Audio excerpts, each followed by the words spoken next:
Haiti, the representative of Haiti. Let's listen.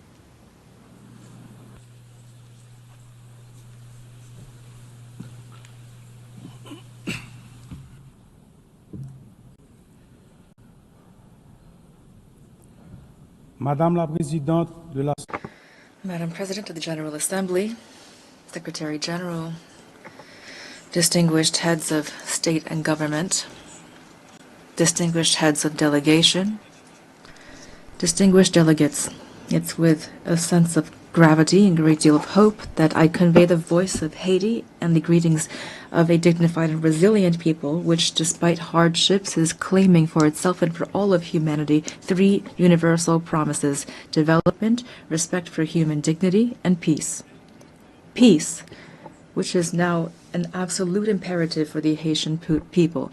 On behalf of this people, Madam President, I would like to warmly congratulate you on your election as President of this Assembly. I also would like to thank Secretary General Antonio Guterres for his unwavering commitment to our organization and his constant and multifaceted support for the Republic of Haiti.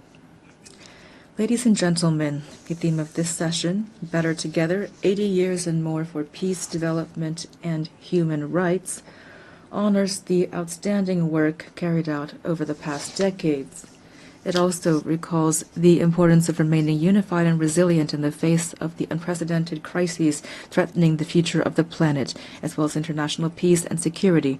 Today, hunger is threatening millions of lives. Armed conflicts are multiplying and extreme poverty is deepening, causing forced migrations that jeopardize international stability and that put the solidarity between nations to the test. In addition to these challenges, we also are dealing with climate change, a rise of terrorism, mass atrocities, transnational crime, the erosion of human rights, and disinformation. We cannot turn a blind eye to the urgent need to strengthen our healthcare systems, to ensure a just energy transition, and to promote gender equality and youth inclusion. These issues require us, the world leaders, to shoulder our responsibility to build a UN that is better adapted to the challenges of today and the hopes of tomorrow. We must ensure that all of our actions, including technological breakthroughs such as artificial intelligence, foster peace, development, and human dignity. Ladies and gentlemen, just a 4-hour plane ride from here, a human tragedy is unfolding, one of the most devastating of our hemisphere. Every day, innocent lives are extinguished by bullets, fire, fear. Entire neighborhoods are disappearing, forcing more than 1 million people into internal exile and annihilating memories, investment, and infrastructure. Thousands of children have been deprived of their fundamental right to education. Thousands of young people are condemned to despair. Hundreds of women and girls have been raped, and they will forever carry the scars of this violence in their bodies and souls. Almost half of the population is facing acute food insecurity. The healthcare system is collapsing. Hospitals are being vandalized, burned, or forced to shut down. Doctors are fleeing. Lives are being lost due to a lack of treatment. Even the treatment for persons living with HIV and tuberculosis is under threat. This is the face of Haiti today, a country at war, a modern-day Guernica, a human tragedy at the doorstep of America, only a 4-hour flight from here. It's important to say this. Haiti is experiencing war, a war between criminals that want to impose violence as their social order and a population, an unarmed population that is fighting for human dignity and freedom. The response must be firm and determined. Today, the international community must stand alongside Haiti and take large-scale measures, not half steps. A strong, coordinated, and immediate action is needed. Silence and inaction are not an option. We must act quickly to protect lives, to protect the innocence of children, to provide youth with a future, and to allow citizens to decide their own future at the voting booth. Every minute lost means human lives sacrificed and an erosion of democracy. Haiti wants peace. Haiti expects peace. Haiti has the right to peace. Yes, ladies and gentlemen, Peace today is the most pressing need of the Haitian people. It is the raison d'etre behind our tireless battle, the battle between our security forces, led by our security forces and the multinational security support mission. Many policemen and soldiers have fallen in the war against criminal groups. We pay tribute to these heroes, Haitian and Kenyan, who have laid down their lives for their commitment to restoring peace and security in Haiti. Today, out of the 2,500 troops initially required and promised, there are only 1,000 members of the multinational mission on the ground. Their courage, combined with our own efforts, have not been sufficient to contain the security crisis. And yet we have increased by 40% the budget for our security forces. We've recruited new members. We have strengthened our troops and acquired more material and equipment. We must face the reality. Haiti is at the epicenter of an unprecedented regional threat. Powerful and heavily armed criminal networks are trying to destabilize our country and take over the economies of our entire common space. The new front lines of this battle are in our country, in Haiti. If we lose this battle on our soil, it will be futile to try to contain it in the rest of the region. That is why we must show the same determination, the same resolve, and the same unity that we showed in the fight against terrorism. Haiti could never overcome this challenge single-handedly. Today, it is crucial to mobilize a strong force with a clear mandate and with adequate material, logistical, and financial resources. In this regard, the lessons of the MMS and recommendations of Haitian experts must be taken into account. We also need heightened international cooperation based on intelligence sharing and on rigorous border control to curb the flow of arms, ammunition, drugs, and financing toward these gangs. Peace cannot be restored unless our regional partners take concrete measures to ensure their territories do not serve as a starting point or a transit hub for this kind of trafficking. Approaches that failed yesterday will not save Haiti today. It is critical to listen to the voice of the Haitian people, to try new solutions that are stronger and more adapted to the realities on the ground. In this regard, we fully support the efforts made to transform the multinational security support mission. We also call for solidarity from the entire international community, especially for the commitment of members of the Security Council for a vote in favor of the resolution establishing a gang suppression force. That is why I would like to express on behalf of the Haitian people my profound gratitude to the United States and to Panama for this initiative, the implementation of which will mark a turning point in our fight against insecurity, which is suffocating our nation. I thank the administration of President Trump for the efforts made to provide support and resources in our common fight against the gangs, these enemies that are threatening both Haiti and the entire region. Today, the complexity of the Haitian crisis cannot serve as a pretext for endless talk, for drawn-out negotiations, or for stalemates caused by geopolitical considerations. Every day that we hesitate, criminal groups benefit. We urgently need to be proactive, to transcend divisions, to act together, to promote the values that bring us together, peace and human dignity. Haiti would welcome the holding of a high-level meeting to overcome obstacles and to make tangible progress. In this regard, we welcome the countries of the region and thank them for their constant support, especially through declarations in various regional organizations, including the Organization of American States and CARICOM. We appreciate their support and advocacy with partners from the Security Council for a real solution to the security crisis in Haiti. We also pay tribute to all of those states which during previous crises stood by our side and express the hope to be able to count once again on their commitment. Together, we can and we must resolve this crisis, which has lasted for too long already. 12 million women, men, and children are expecting this of us. Ladies and gentlemen, the Presidential Transition Council was born of a political consensus that stemmed from intense negotiations between the nation's political parties. This council, establishment which was supported by various international partners and facilitated by leaders of CARICOM, has a clear agenda which centers on holding free and credible elections. I repeat, free and credible elections.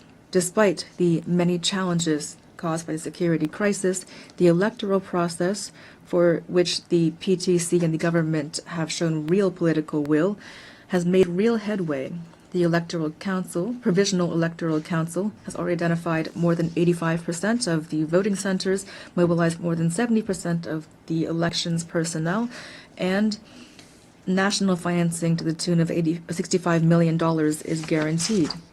The Presidential Transition Council is working closely with the MMS, the OAS, CARICOM, and BNU to ensure free, transparent, and inclusive elections reflecting the sovereign will of the Haitian people and guaranteeing the full and effective participation of young people, women, people with disabilities, and marginalized groups. To ensure productive political cooperation, constant efforts are being made and will continue to expand dialogue with the various political parties to strengthen consensus and to prevent a power vacuum which would be fatal for democracy and stability. The Haitian people must be able to choose its own leaders. The state wants credible elections. Our greatest challenge remains restoring security. The urgent and solemn call that we have once again issued to resolve the security crisis in Haiti must not be left to languish on paper nor be lost amid rhetoric and unkept promises. In Haiti, peace can no longer wait.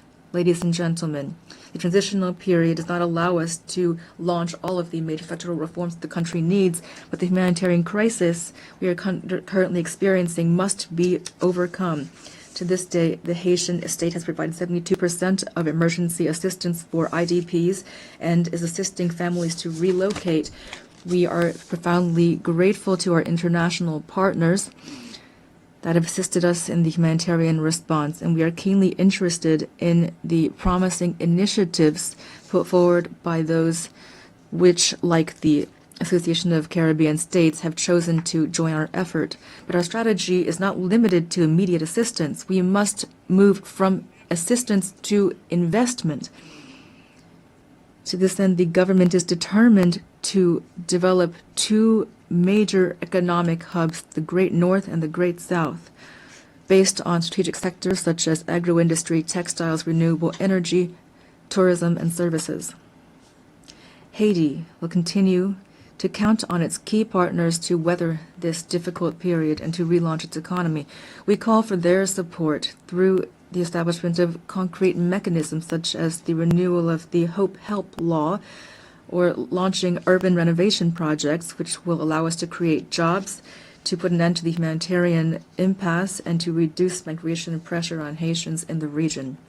Ladies and gentlemen, 2025 marks the bicentennial of the order forcing Haiti to pay a ransom for recognizing its own independence. We call for reparations, not out of bitterness or vengefulness, but out of a desire for justice and truth.